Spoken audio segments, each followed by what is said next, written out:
ঘোষণা দিয়ে আওয়ামী লীগ কার্যালয়ের দখল ছাড়ল বিএনপি। সংবাদ সম্মেলনে ঘোষণা দিয়ে চাঁদপুরের মতলব উত্তর উপজেলার সুজাতপুর বাজারে আওয়ামী লীগের আঞ্চলিক কার্যালয়ের দখল ছেড়ে দিয়েছেন বিএনপির নেতাকর্মীরা।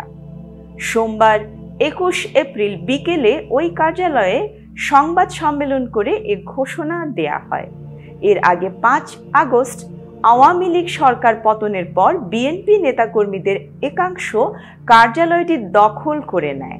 সবশেষ নানা সমালোচনার মুখে সংবাদ সম্মেলন করে কার্যালয়ের দখল ছেড়ে দেওয়ার ঘোষণা দেয় বিএনপি নেতৃবৃন্দ।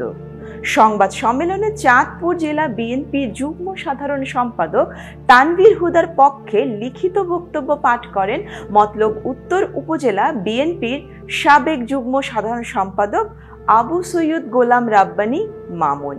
লিখিত বক্তব্যে তিনি বলেন, আমাদের নেতা তানভীর হুদা ফেসবুক সহ বিভিন্ন মাধ্যমে জানতে পারে সুজাতপুর বাজারে বিএনপির একটি কার্যালয় উদ্বোধন করা হয়েছে।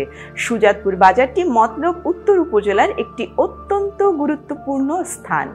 এই কার্যালয়টি পূর্বে আওয়ামী লীগের দলীয় কার্যালয় ছিল। আমাদের বিএনপির নীতি ও আদর্শ আমাদের এটি অনুমতি দেয় না যে আমরা অন্য কারো অফিস বা জায়গা দখল করে আমাদের দলের কার্যালয় প্রতিষ্ঠা করব, বিশেষ করে সুজাতপুর বাজারের মতো একটি গুরুত্বপূর্ণ স্থানে। তিনি আরো বলেন, আমাদের নেতা তানভীর হুদা নির্দেশ দিয়েছে অতি দ্রুত সময়ের মধ্যে এই কার্যালয়টি বন্ধ করে দেওয়ার। প্রয়োজনে এই বাজারে অন্য কোনো বিতর্কহীন স্থানে আমরা সম্পূর্ণ নিজ উদ্যোগে বিএনপির একটি অফিস প্রতিষ্ঠা করতে নির্দেশ দিয়েছেন তিনি।